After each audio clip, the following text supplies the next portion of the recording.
Au cours des 4 dernières semaines, une douzaine d'entreprises de véhicules à énergie nouvelle sur le marché chinois ont augmenté leurs prix. Parmi elles, le leader mondial Tesla, qui est allé jusqu'à ajuster ses prix 3 fois en 7 jours à un moment donné. Son PDG Elon Musk a justifié cette décision en déclarant que l'entreprise subissait une forte pression inflationniste au niveau des matières premières et de la logistique. Certains constructeurs automobiles chinois, invoquant également la hausse du coût des matières premières, ont procédé à des ajustements similaires. La situation n'est pas passée inaperçue au niveau gouvernemental, où les responsables tiennent à ce que le marché des véhicules verts reste fort et compétitif. Nous allons, selon les besoins, accélérer le développement des ressources nationales et réprimer résolument la concurrence déloyale, comme la thésaurisation et la spéculation.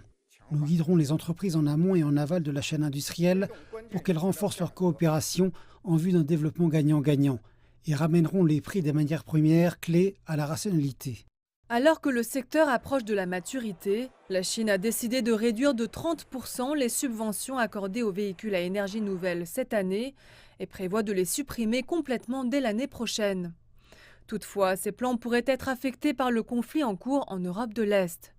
Le resserrement des chaînes d'approvisionnement suscite des inquiétudes croissantes. Les prix de l'aluminium et du nickel atteignent des sommets inégalés depuis 10 ans.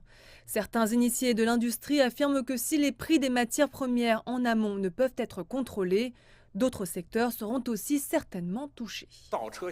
Les constructeurs automobiles émergents ont une accessibilité au prix relativement plus forte, alors que les entreprises automobiles traditionnelles sont faibles à cet égard, car elles passent de l'extrémité inférieure de la chaîne de valeur aux extrémités moyennes et supérieures. La Chine possède le plus grand marché du monde pour les véhicules à énergie nouvelle, de nombreux consommateurs faisant état d'une attente de plusieurs semaines pour leur modèle favori.